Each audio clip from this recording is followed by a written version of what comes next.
안녕하세요. 오늘 여러분에게 들려드릴 이야기는 서울특별시 마포구 아현동에서 시작됩니다. 아현동은 예로부터 서대문구와 마포구를 잇는 교통의 요지로 다양한 상권과 주거지가 혼재되어 있던 곳이었습니다. 시대가 발전하면서 오래된 공장이나 시설들은 점차 외곽으로 빠져나가고 그 자리에 수많은 아파트와 상업용 빌딩들이 들어서기 시작했습니다. 이 이야기의 주인공은 강명호와 이영숙 부부입니다. 1942년 10월 12일생으로 당시 61세였던 강명호와 1945년 4월 5일생으로 58세였던 아내 이영숙은 슬하에 두 아들을 두고 있었습니다. 1969년 7월 20일생으로 34세인 큰아들 강진우, 그리고 1976년 11월 18일생으로 27세인 작은아들 강진성이었습니다.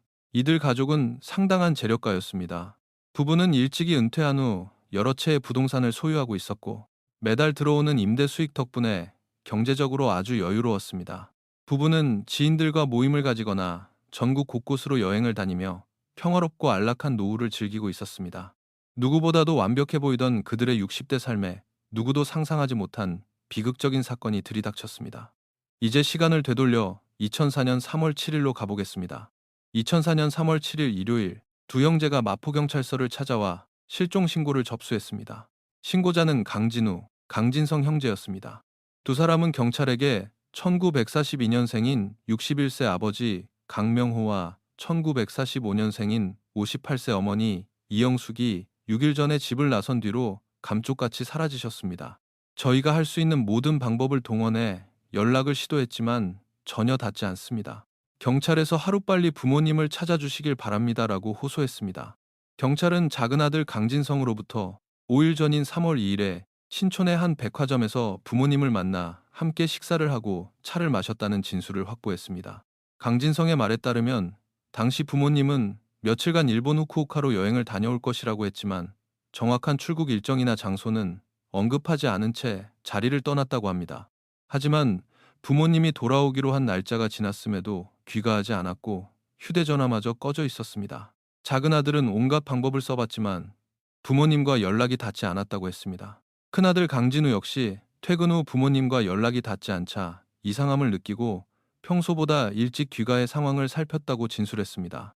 당시 강진성은 형에게 부모님이 일본으로 여행을 가셨는데 아직 돌아오지 않으셨다고 대답했습니다. 자초지종을 들은 강진우는 동생에게 당장 친척과 지인들에게 전화를 걸어 행방을 물어보라고 지시했습니다. 하지만 수소문 끝에도 부모님의 행선지를 아는 사람은 아무도 없었습니다. 형제는 갈수록 커지는 의구심에 부모님의 소지품을 확인했고 놀랍게도 부모님의 여권이 집안에 그대로 남아있는 것을 발견했습니다. 여권 없이 해외로 출국하는 것은 불가능한 일이었습니다. 형제는 부모님이 금전적인 문제에 휘말렸을지도 모른다고 의심했지만 부모님의 은행 계좌를 확인해 본 결과 실종 기간 동안 예금은 단 한 푼도 인출되지 않았습니다. 두 형제는 혹시나 하는 마음에 제주도 등 국내 여행지로 떠나셨을 가능성을 열어두고 부모님이 소유한 지방의 별장까지 직접 찾아갔지만 부모님이 그곳에 다녀간 흔적은 전혀 없었습니다. 결국 허탕을 치고 서울로 돌아온 형제는 부모님이 며칠째 실종 상태라는 사실에 극도의 불안감을 느꼈고 3월 7일 마포경찰서에 정식으로 수사를 의뢰한 것입니다. 신고를 접수한 경찰은 즉시 내사에 착수했습니다. 가족들이 제공한 정보에 따르면 실종된 아버지 강명호는 마지막으로 목격되었을 때 짙은 남색 재킷에 긴팔 셔츠, 청바지를 입고 무태안경을 쓰고 있었습니다. 어머니 이영숙은 옅은 회색 셔츠에 청바지 차림이었습니다. 두 사람 모두 가벼운 크로스백을 메고 있었습니다. 강진성의 진술대로 부모님이 여행을 가려 했다는 점을 토대로 경찰은 공항과 항만, 기차역 일대에 대한 수색을 시작했습니다. 또한 부모님의 자택에서 신촌 백화점까지 이어지는 동선에 집중하여 인근 상인들과 주민들을 상대로 탐문 수사를 벌였습니다. 형제 역시 가만히 있지 않았습니다. 그들은 부모님의 사진과 인적 사항이 적힌 전단지를 대량으로 인쇄해 동네 곳곳과 부모님이 자주 가시던 장소에 배포하며 목격자를 찾았습니다. 이틀 뒤인 2004년 3월 9일 큰아들 강진우는 인터넷 포털 사이트 다음에 실종된 부모님을 찾습니다. 라는 카페를 개설했습니다. 그는 3월 2일 일본으로 출국하겠다고 한 뒤 연락이 끊긴 부모님의 인상착의와 사건 정황을 상세히 올렸고 수시로 관련 정보를 업데이트했습니다. 작은 아들 강진성 역시 언론 매체와의 인터뷰에 응하며 적극적인 모습을 보였습니다. 그는 인터뷰에서 가족의 화목한 배경을 설명하며 부모님이 납치되었을 가능성은 적다고 주장했습니다. 또한 부모님이 실종되기 직전의 옷차림과 외모를 묘사하며 대중의 제보를 호소했습니다. 하지만 형제의 이 모든 노력에도 불구하고 부모님의 행방은 묘연했습니다. 부부는 상당한 자산가였고 경제적으로 윤택한 노후를 보내고 있었습니다. 평소 등산과 여행을 즐기던 분들이었지만 경찰이 출입국 기록을 조회한 결과 최근 국내를 빠져나간 기록은 전혀 없었습니다. 초기 수사에서 경찰은 몸값을 노린 납치 사건일 가능성도 염두에 두었으나 가족이나 지인 누구에게도 협박 전화가 걸려오지 않아 이 가설은 기각되었습니다. 만약 해외로 나가지 않았다면 국내의 어느 산으로 등산을 갔을 가능성도 있었습니다. 산에서 실족하거나 강도를 만나 변을 당했을 수도 있었지만 실종 당시 두 사람이 입고 있던 옷차림은 평범한 청바지에 간단한 가방뿐이라 도무지 등산이나 여행을 떠나는 사람의 복장으로는 보이지 않았습니다. 강진성의 진술에 따르면 어머니 이영숙은 매사에 철두철미한 성격이었습니다. 여행을 갈 때면 항상 자식들에게 미리 여행자 보험 가입 여부나 보험 증서의 위치를 알려주었고 며칠간 어디로 떠나는지 명확히 밝힌 뒤 도착 시간까지 전화로 알려주는 분이었습니다. 강진성은 부모님이 등산을 가지 않으셨다면 평소처럼 노인복지관에서 친구들과 민요를 부르거나 옛 동료들과 식사를 하셨을 것이라고 추측했습니다. 그러나 강진우와 강진성 형제가 은행 기록을 아무리 뒤져봐도 현금이 인출된 내역은 없었고 집에 있던 현금도 그대로였습니다. 게다가 최근 부모님과 연락했던 지인들 중 그들을 목격한 사람은 단 한 명도 없었습니다. 강진성 부모님의 실종 사건은 언론을 통해 보도되며 대중의 큰 관심을 끌었습니다. 그런데 방송이 나간 후 일부 눈썰미 좋은 네티즌들이 강진성의 표정이 어딘가 기묘하다는 것을 눈치챘습니다. 인터뷰 내내 그의 시선은 불안하게 흔들렸고 카메라를 똑바로 쳐다보지 못한 채 교묘하게 시선을 회피했습니다. 심지어 부모님의 실종을 이야기하는 와중에 옅은 미소를 띠기까지 했습니다. 그의 태도에서는 실종된 부모를 걱정하는 자식의 절박함이나 초조함이 전혀 느껴지지 않았습니다. 이 때문에 일부 인터넷 커뮤니티에서는 노부부가 실종된 것이 아니라 친아들인 강진성에게 살해당한 것이 아니냐는 대담한 추측이 돌기 시작했습니다. 사실 한국 경찰 역시 진작부터 강진성을 의심하고 있었습니다. 강진성은 3월 2일 부모님과 차를 마신 뒤 헤어졌다고 진술했지만 경찰이 신촌 백화점 일대의 모든 CCTV를 분석한 결과 그날 강진성과 노부부의 모습은 어디에도 찍혀 있지 않았습니다. 마포구 아현동의 이웃 주민을 상대로 한 탐문에서도 결정적인 증언이 나왔습니다. 한 이웃은 노부부가 3월 1일에 집을 나서는 것은 보았지만 그 이후로 돌아오는 것은 보지 못했다고 진술했습니다. 이는 큰아들 강진우의 진술과도 일치했습니다. 강진우는 3월 1일 아침 일찍 출근하며 부모님과 인사를 나눴으나 저녁에 퇴근해보니 두 분이 안 계셨다고 했습니다. 당시 강진우가 부모님의 행방을 묻자 강진성은 부모님이 오후에 옛 지인들과 식사를 하러 나가셨다고 대답했습니다. 강진우는 부모님이 이제 여유로운 노후를 즐기며 경제적으로도 넉넉하시니 친구들을 만나러 가셨으려니 하고 대수롭지 않게 여겼고 부모님이 돌아오시기를 기다렸습니다. 그러나 이틀이 지난 3월 3일 저녁에도 부모님은 돌아오지 않았습니다. 의구심이 극에 달한 강진우는 마침내 경찰에 신고하기로 마음먹었지만 막 집에 들어온 동생 강진성이 그를 만류했습니다. 강진성은 부모님이 급하게 일본으로 2박 3일 여행을 가신다면서 형한테는 내가 대신 전해달라고 하셨어라고 변명했습니다. 강진우는 동생의 해명이 도무지 납득되지 않았습니다. 부모님이 평소 여행을 즐기시긴 했지만 항상 꼼꼼하게 일정을 세우고 두 아들에게 미리 행선지를 알리는 분들이었기 때문입니다. 이런 식으로 갑자기 흔적도 없이 떠난 적은 단 한 번도 없었습니다. 마음속에 깊은 의심이 피어올랐지만 동생이 워낙 확신에 차서 부모님의 안위를 안심시켰기에 강진우는 섣불리 캐묻지 못하고 며칠 더 기다려보기로 했습니다. 하지만 실종 6일째인 3월 7일이 되어서도 부모님은 돌아오지 않았고 휴대전화마저 꺼져 있었습니다. 백방으로 찾아봐도 소용이 없자 강진우는 결국 동생을 데리고 경찰서로 향했던 것입니다.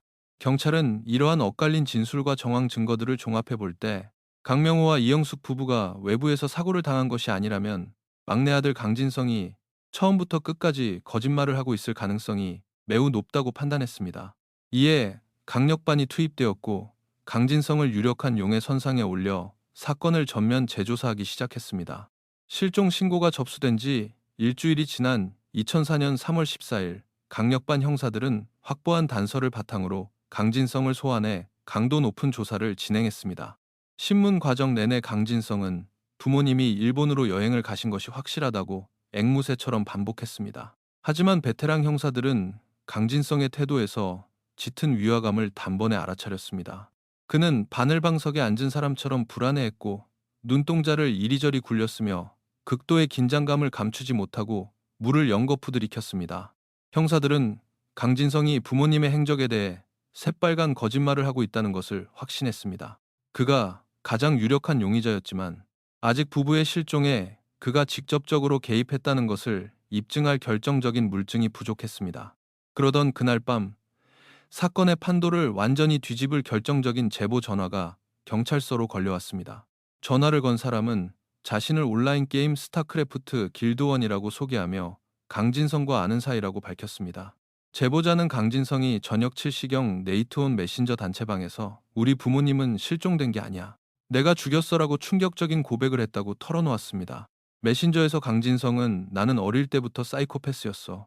일반인들이 느끼는 감정을 한 번도 느껴본 적이 없고 타인의 고통에 전혀 공감하지 못해 부모에 대한 원망이 너무 깊어서 더 이상 그들이 이 세상에 살아있는 걸 원치 않았어라고 떠벌렸다는 것입니다.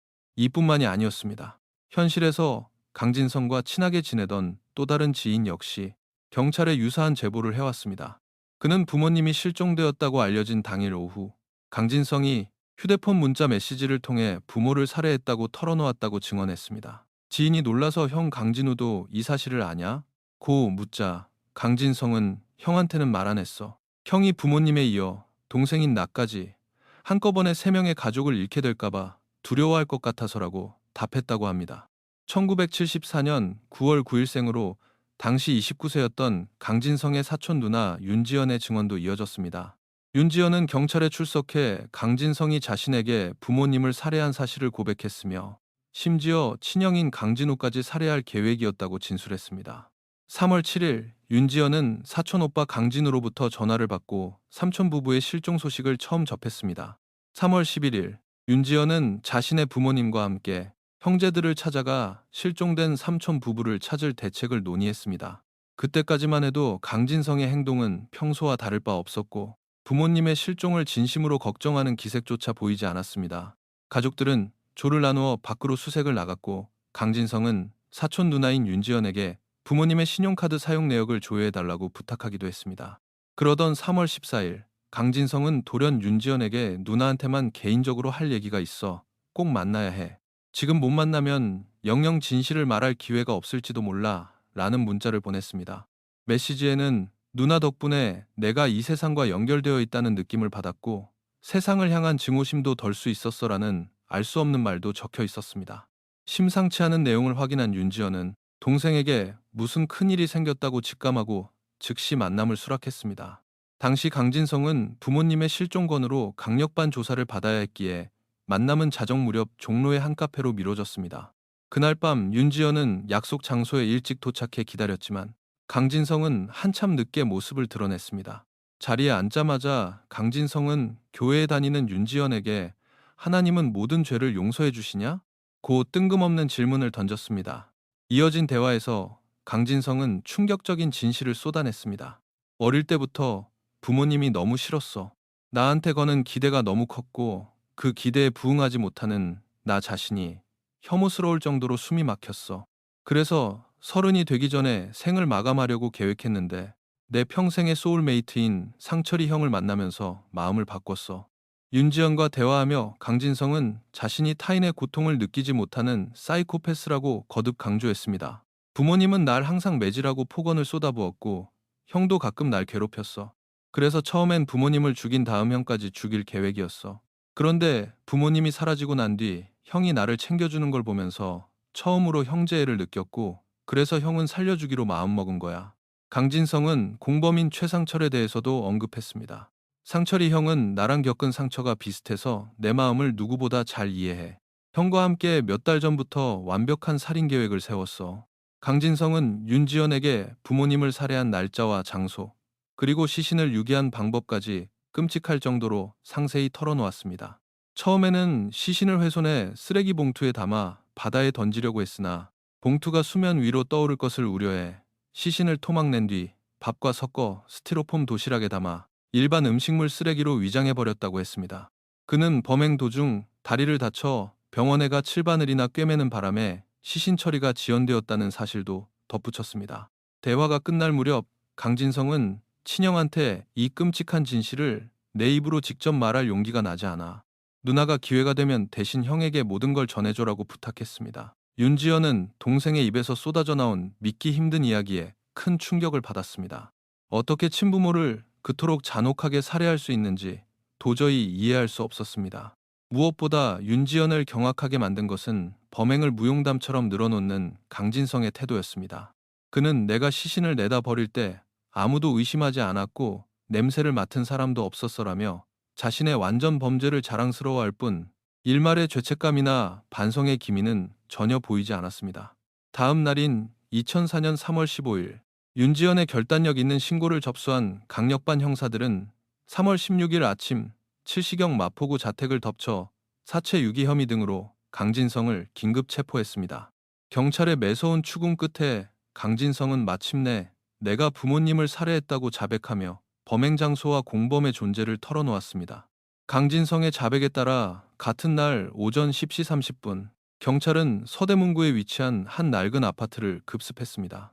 아파트 3층 호실에서 경찰은 1972년 2월 3일생으로 당시 32세였던 공범 최상철을 긴급 체포했습니다. 경찰이 3층 아파트의 문을 열고 들어가자마자 에어컨의 찬 공기와 독한 표백제 냄새, 그리고 역겨운 시취가 한데 뒤섞여 코를 찔렀습니다. 아파트 내부의 구조는 길게 뻗은 복도를 따라 우측에 주방과 화장실이 있었고 복도 끝에는 거실과 침실 2개가 딸려 있었습니다. 화장실 옆 작은 다용도실에는 대형 냉장고 2대와 전자레인지 2대가 놓여 있었습니다. 거실과 두 번째 침실 구석에는 엄청난 양의 표백제통, 양동이, 시멘트 바를 때 쓰는 수레, 밥솥, 투명 랩, 그리고 600여 개의 스티로폼 도시락통이 쌓여 있었습니다. 그곳은 마치 기괴한 식육 가공 공장을 방불케 했습니다. 안방 침대 밑에서는 강진성이 작성한 살인 계획서가 발견되었습니다. 그 메모에는 부모님을 살해할 구체적인 동선과 시신을 훼손해 두 번째 침실에 있는 냉장고에 보관하겠다는 섬뜩한 계획이 적혀 있었습니다. 핏자국이 낭자한 탁자 위에는 새 도마와 다진 고기들이 널려 있었고 탁자 밑 붉은색 플라스틱 양동이 안에서는 절단된 팔과 톱, 칼이 뒹굴고 있었습니다. 다용도실에 놓인 2대의 냉장고 문은 투명 랩으로 칭칭 감겨 밀봉되어 있었는데 틈새로 옅은 붉은색 액체가 새어나와 굳어 있었습니다. 경찰이 냉장고 문을 열자 그 안에서 비닐로 겹겹이 쌓인 2사람의 머리와 조리된 인육, 장기들이 담긴 스티로폼 도시락통이 무더기로 발견되었습니다.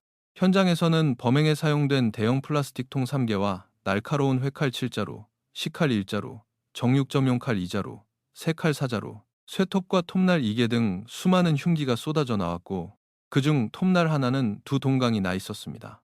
현장에서 수습된 2구의 훼손된 시신은 지문과 DNA 감식 결과 강명호, 이영숙 부부로 확인되었습니다. 강진성은 친부모를 살해하고 토막낸 뒤 비닐봉지와 도시락통에 담아 대형 플라스틱 통과 냉장고에 보관하는 상상 초월의 잔혹성을 보였습니다. 이로써 끔찍했던 실종 사건의 진상이 세상에 적나라하게 드러났습니다. 1976년생으로 범행 당시 27세였던 주범 강진성은 4인 가족의 막내로 자랐습니다. 그는 뚜렷한 직업 없이 주식 투기에 빠져 지내며 일확천금을 노리는 백수였습니다. 강진성은 어릴 적부터 부모님의 전폭적인 지원을 받으며 자랐습니다. 부모님은 아들이 피아노에 재능이 있다고 믿고 전문가 수준이 될 때까지 막대한 돈을 쏟아부었습니다. 비록 피아노 실력은 뛰어났지만 강진성 본인은 피아노 치는 것을 끔찍이도 싫어했습니다. 학교 성적마저 바닥을 치자 부모님은 아들이 더 좋은 환경에서 교육받기를 바라며 그를 미국 로스앤젤레스로 유학 보냈습니다. 하지만 미국 유학 생활은 강진성에게 지옥과도 같았습니다. 작은 체구 때문에 동양인이라는 이유로 심한 인종차별과 따돌림에 시달렸고 일진들에게 밀쳐져 바닥에 구르거나 구타당하는 일이 다반사였습니다. 학창시절 겪은 끔찍한 괴롭힘은 그의 인생에 지울 수 없는 깊은 트라우마를 남겼지만 그는 부모님을 비롯한 가족 누구에게도 이 사실을 털어놓지 않았습니다. 2000년 20대 초반의 나이로 한국에 돌아온 강진성은 성격이 완전히 비뚤어져 있었습니다. 어릴 적에 순종적이고 예의 바르던 모습은 온데간데 없고 매사에 부모님과 부딪히며 격렬한 언쟁을 벌였습니다.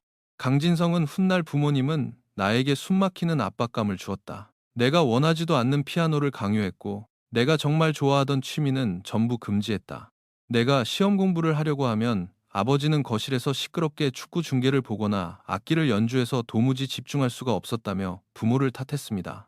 그는 자신이 유학 시절 따돌림을 당한 것도 키가 자라지 않은 것도 모두 어릴 적 뛰어놀 시간을 빼앗고 피아노 의자에만 앉혀둔 부모 탓이라며 뼛속 깊이 원망했습니다.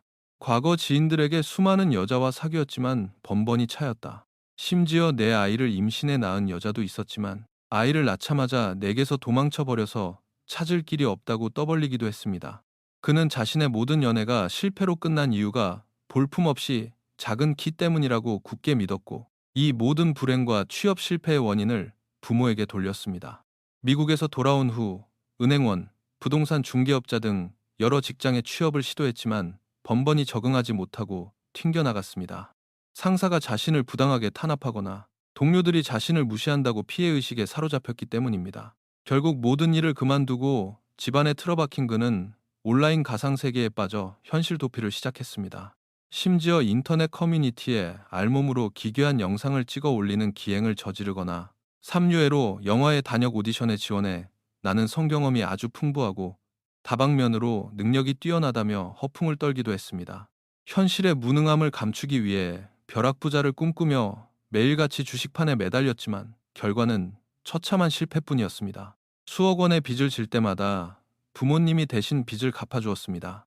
참다 못한 부모님은 가지고 있던 아파트 한 채를 처분해 강진성의 빚을 청산해주고 남은 돈을 두 아들에게 공평하게 나누어 주었습니다. 하지만 강진성은 그 돈마저 주식에 쏟아부어 완전히 탕진하고 말았습니다. 2003년 무렵 또다시 거액의 빚더미에 앉게 되자 강진성은 부모님께 매달려 남은 재산을 처분해 빚을 갚아달라고 떼를 썼습니다. 아들에게 완전히 질려버린 부모님은 단호하게 거절하며 스스로 땀 흘려 돈을 벌라고 꾸짖었습니다. 게다가 부모님은 강진성이 자신의 명의로 된 집마저 헐값에 팔아치워 빚을 갚을까봐 강제적으로 집의 명의를 큰아들 강진우에게 넘기도록 조치했습니다. 부모님의 깊은 뜻을 헤아리지 못한 강진성은 자신이 마땅히 누려야 할 유산을 부모가 가로채 형에게 빼돌렸다고 굳게 믿었습니다. 집을 잃은 것을 목숨을 빼앗긴 것과 동일시하며 극도의 분노와 절망에 휩싸인 그는 결국 인터넷 게임을 통해 만난 유일한 친구 최상철에게 자신의 처지를 비관하며 자살하고 싶다고 털어놓았습니다. 그런데 뜻밖에도 최상철은 네가 왜 죽어? 이 모든 건 다 네 부모가 자초한 일이야. 네가 이렇게 망가진 건 전부 그 사람들 때문이라고. 죽어야 할 사람은 네가 아니라 네 부모야라며 섬뜩한 조언을 건넸습니다. 최상철은 한술 더 떠 부모를 감쪽같이 죽인 다음 실종된 것처럼 위장해서 경찰에 신고해. 실종 상태로 7년이 지나면 법적으로 사망 처리가 되니까 그때 가서 남은 재산을 네 형이랑 반씩 나눠 가지면 되잖아라며 악마의 속삭임을 불어넣었습니다. 결국 최상철의 교묘한 부추김에 완전히 넘어간 강진성은 소름 끼치는 살인 계획에 착수했습니다. 두 사람은 어떻게 하면 소리 없이 늙은 부부를 살해하고 시신을 처리할지 치밀하게 모의했습니다. 사건 발생 이틀 전인 2004년 2월 27일 대형 마트의 CCTV에는 강진성과 최상철이 다량의 칼과 범행 도구를 구매하는 장면이 고스란히 찍혔습니다. 화면 속 최상철이 계산대에서 태연하게 결제를 하는 동안 강진성은 혹시라도 얼굴이 노출될까봐 멀찌감치 떨어져서 주위를 살피는 치밀함을 보였습니다. 범행 당일인 3월 1일 두 사람은 서대문구의 아파트에 흉기와 처리 도구를 세팅해두고 만반의 준비를 마쳤습니다. 강진성은 부모님에게 드디어 독립하려고 서대문구 쪽에 친한 형과 함께 살 아파트를 구했어요. 오늘 짐 정리하는 것 좀 도와주세요라며 능청스럽게 거짓말을 했습니다. 막내 아들이 드디어 정신을 차리고 독립한다는 소식에 부모님은 뛸 듯이 기뻐하며 의심 없이 아들을 따라 나섰습니다. 오전 11시 19분 설레는 마음으로 아파트를 향해 걷는 세 사람의 모습이 거리에 찍혔고 20분 뒤 엘리베이터 CCTV에 강진성과 부모님이 3층으로 올라가는 장면이 녹화되었습니다. 오전 11시 40분, 강진성이 현관문을 열자 어머니 이영숙이 가장 먼저 안으로 들어섰고 그 뒤를 아버지 강명호와 강진성이 따랐습니다. 하지만 아들의 새 보금자리를 채 구경하기도 전에 문 뒤에 숨어있던 최상철이 짐승처럼 튀어나와 어머니의 목을 회칼로 무참히 그어버렸습니다. 피를 뿜으며 쓰러진 어머니의 등과 배를 최상철이 미친 듯이 찔러댔고 이영숙은 비명조차 제대로 지르지 못한 채 그 자리에서 절명했습니다. 눈앞에서 아내가 잔혹하게 살해당하는 광경을 목격한 아버지 강명호는 기겁하며 아들의 손을 잡고 밖으로 도망치려 했습니다. 하지만 그가 고개를 돌린 순간 가장 사랑하던 막내 아들 강진성이 살기를 품고 칼을 든 채 자신을 가로막고 서 있었습니다. 아들이 자신의 심장을 향해 칼을 휘두르자 강명호는 필사적으로 저항하며 아들을 밀쳐냈습니다. 작은 체구의 강진성은 아버지의 힘에 밀려 바닥에 나뒹굴었습니다.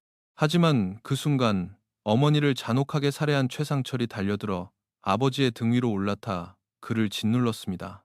강명호는 젖먹던 힘을 다해 몸부림쳤지만 건장한 두 남자의 공격을 동시에 막아낼 수는 없었습니다. 최상철의 칼날이 강명호의 등을 수십 차례 파고들었고 바닥에 쓰러진 그의 목을 짐승처럼 썰어버렸습니다.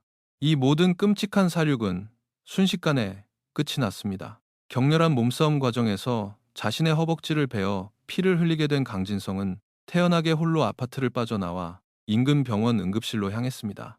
오후 4시 19분 병원 CCTV에 다리를 절며 들어오는 강진성의 모습이 포착되었고 치료를 마친 뒤 오후 4시 39분 인근 옷가게에 들러 피 묻은 바지를 버리고 새 바지를 사입는 치밀함까지 보였습니다. 상처를 꿰매고 유유히 범행 현장으로 돌아온 강진성은 최상철이 이미 시신을 끔찍하게 훼손하여 부위별로 비닐봉지에 나누어 담고 있는 광경을 목격했습니다.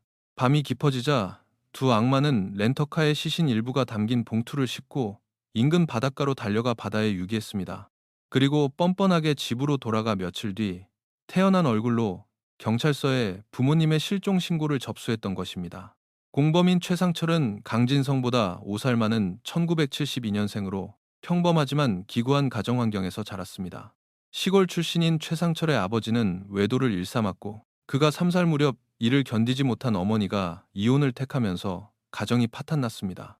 홀로 남겨진 어머니는 두 아이를 먹여 살리기 위해 밤낮 없이 식당과 공장 등 투잡, 쓰리잡을 뛰어야 했습니다. 어머니가 생계로 바빠 집을 비우는 동안 어린 상철을 돌보는 것은 고작 2살 위인 누나의 몫이었습니다. 제대로 된 보살핌을 받지 못한 최상철은 학교에 들어가서도 성적이 항상 꼴찌를 맴돌았고 학업을 전혀 따라가지 못해 여러 번 전학을 다녀야 했습니다. 어수룩한 성격 탓에 학교에서 동급생들의 표적이 되어 잔인한 학교 폭력에 시달렸습니다. 일진들은 그를 흠씬 두들겨 패거나 몸에 살충제를 뿌리며 조롱했지만 최상철은 반항 한 번 하지 못하고 속으로만 분노를 삼켰습니다. 고등학교를 겨우 졸업한 뒤 경비원, 배달원, 공장 직원 등 여러 직전전했지만 어느 한 곳에서도 오래 버티지 못했습니다. 연애 경험조차 전무했던 그는 인간관계와 직업 모두에서 철저한 실패자였습니다. 2000년대 초 최상철이 돈을 벌기 위해 잠시 지방의 공단에 머물 때 한 여성을 만나 교제하게 되었습니다. 하지만 그 여성은 오로지 최상철의 돈만을 노린 꽃뱀이었습니다. 그녀에게 영혼까지 털려 막대한 빚을 지고 버림받은 최상철은 극심한 우울증에 빠져 쥐약과 수은을 들이마시고 자살을 기도했습니다. 다행히 누나가 일찍 발견해 목숨은 건졌지만 치명적인 약물 중독의 후유증으로 뇌 손상을 입어 지능이 떨어지고 심각한 기억 상실 증세에 시달리게 되었습니다. 몇 년 뒤 그는 지인의 소개로 필리핀 국적의 여성과 결혼했습니다. 하지만 이 역시 비극의 연속이었습니다. 그 여성은 오직 한국 국적과 체류 자격을 얻기 위해 위장 결혼을 한 것이었고 필리핀 본국에 이미 남편과 자식까지 두고 있는 상태였습니다. 한국에 와서도 다른 내연남을 만나며 최상철을 철저히 기만하고 무시했습니다. 인생의 밑바닥에서 배신감과 절망에 몸부림치던 최상철이 우연히 인터넷 커뮤니티 정모에서 만난 사람이 바로 강진성이었습니다. 두 사람은 서로의 처지를 한탄하며 급속도로 가까워졌습니다. 강진성은 최상철에게 밥과 술을 사주며 환심을 샀고 최상철은 자신에게 친절을 베푸는 강진성을 맹목적으로 믿고 따랐습니다. 하지만 경찰에 체포된 후 최상철은 강진성의 진술을 전면 부인하며 전혀 다른 주장을 펼쳤습니다. 나는 이 살인 사건과 아무런 관련이 없습니다. 사건 당일 밤늦게 내 아파트에 돌아와 보니 강진성이 자기 부모를 토막내고 있었습니다. 너무 무서워서 도망치려 했지만 강진성이 내 어머니와 누나의 신상을 들이밀며 말을 듣지 않으면 네 가족도 똑같이 만들어주겠다고 협박했습니다. 저는 극도의 공포에 질려 강진성이 시키는 대로 시신을 치우는 것을 도울 수밖에 없었습니다. 2005년 8월 4일 대한민국을 충격에 빠뜨린 이 존속살해 사건의 첫 재판이 열렸습니다. 검찰은 피고인 강진성과 최상철을 강도살인 및 사체 손괴, 사체 유기 혐의로 구속 기소했습니다. 하지만 이 재판은 순탄치 않았습니다. 시신이 상상할 수 없을 정도로 끔찍하게 훼손된 탓에 재판을 담당한 재판부와 수사관들조차 막대한 심리적 트라우마를 호소할 정도였습니다. 2006년 2월 23일 오랜 심리 끝에 본격적인 재판이 재개되었습니다. 검찰 측은 모두 진술해서 두 피고인은 피해자들의 시신을 톱으로 절단하고 소금에 절여 냉장고에 보관했으며 일부는 전자레인지와 가스레인지를 이용해 조리하기까지 하는 인류 역사상 유례를 찾기 힘든 엽기적이고 악랄한 범행을 저질렀다고 분노하며 법정 최고형을 구형했습니다. 검찰은 특히 부모의 인육을 밥과 섞어 도시락통에 담아 일반 쓰레기로 버리자는 악마적인 발상을 한 사람이 바로 공범 최상철이며 이는 강진성의 자백과도 일치한다고 강조했습니다. 반면 강진성의 변호인은 두 명의 정신과 전문의를 증인으로 채택해 감형을 시도했습니다. 전문의들은 강진성이 학창시절의 극심한 따돌림과 잦은 실패로 인해 심각한 강박장애와 양극성 정동장애 조울증을 앓고 있으며 범행 당시 심신미약 상태였다고 주장했습니다. 또한 정신감정 결과 강진성의 IQ는 126으로 평균 이상이었지만 최상철의 IQ는 84로 평균을 한참 밑도는 경계선 지능이었습니다. 변호인은 지능이 높은 강진성이 판단력이 흐린 최상철을 가스라이팅하여 철저하게 조종했으며 실질적인 살인 행위의 상당 부분을 최상철이 주도하도록 책임을 떠넘겼다고 주장했습니다. 한 달간의 치열한 법정 공방 끝에 재판부는 최종 선고를 내렸습니다. 재판부는 친부모를 잔혹하게 살해하고 그 시신을 엽기적인 방법으로 훼손한 강진성의 범행은 인간의 기본적 도리를 저버린 반인륜적 범죄로 사회에서 영구히 격리할 필요가 있다며 주범 강진성에게 살인 및 사체유기죄를 적용해 무기징역을 선고했습니다. 그러나 공범 최상철에 대해서는 살인 혐의를 무죄로 판단했습니다. 재판부는 최상철이 지능이 낮고 강진성에게 심리적으로 억압된 상태에서 협박에 못 이겨 사체유기에 가담했을 가능성을 배제하기 어렵고 살인을 직접 공모하거나 실행했다고 볼 명백한 증거가 부족하다고 판시했습니다. 이에 따라 최상철에게는 사체 손괴 및 유기 혐의만 인정되어 징역 1년이 선고되었습니다. 하지만 최상철은 이미 재판을 받으며 미결수 상태로 2년 가까이 구치소에 수감되어 있었기 때문에 형기를 모두 채운 것으로 간주되어 선고 직후 법정에서 곧바로 석방되었습니다. 이 충격적인 판결은 한국 사회를 거대한 논란의 소용돌이로 몰아넣었습니다. 살인마 강진성이 뛰어난 두뇌와 연기력으로 재판부를 기만했다는 비판과 함께 어떻게 시신을 그토록 잔인하게 훼손한 공범이 살인죄를 피하고 1년 만에 풀려날 수 있느냐며 사법부를 향한 대중의 분노가 들끓었습니다.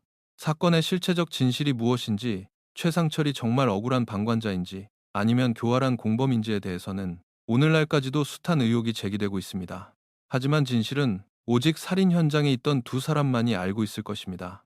한국의 옛말에 미운 자식 떡 하나 더 주고 예쁜 자식 매 한 대 더 때린다는 말이 있습니다. 자식을 사랑할수록 더욱 엄격하게 훈육해야 한다는 전통적인 가르침입니다. 하지만 과연 이러한 방식이 현대사회에서도 여전히 유효한 것일까요? 한국 사회에서 부모가 자식을 완전히 방임하거나 자유롭게 키우는 경우는 여전히 드물며 오히려 그것을 부모의 직무유기로 보는 시선이 많습니다. 많은 부모들이 자식의 성공을 위해 억압적이고 통제적인 방식을 고수하며 끊임없이 채찍질을 가하는 것이 아이를 바른 길로 인도하는 것이라 굳게 믿고 있습니다. 물론 적당한 훈육은 필요할 수 있습니다. 하지만 완벽만을 강요하며 아이의 숨통을 조이는 한국 특유의 숨막히는 교육열과 억압적인 양육 방식이 때로는 한 인간의 영혼을 철저하게 파괴하고 극단적인 괴물로 벼랑 끝까지 내몰 수 있다는 사실을 이 사건은 뼈아프게 보여주고 있습니다. 여러분은 이러한 양육 방식에 대해 어떻게 생각하십니까? 여러분의 다양한 의견을 댓글로 남겨주시면 감사하겠습니다. 오늘 준비한 이야기는 여기까지입니다. 다음 시간에 또 다른 사건으로 찾아뵙겠습니다. 감사합니다.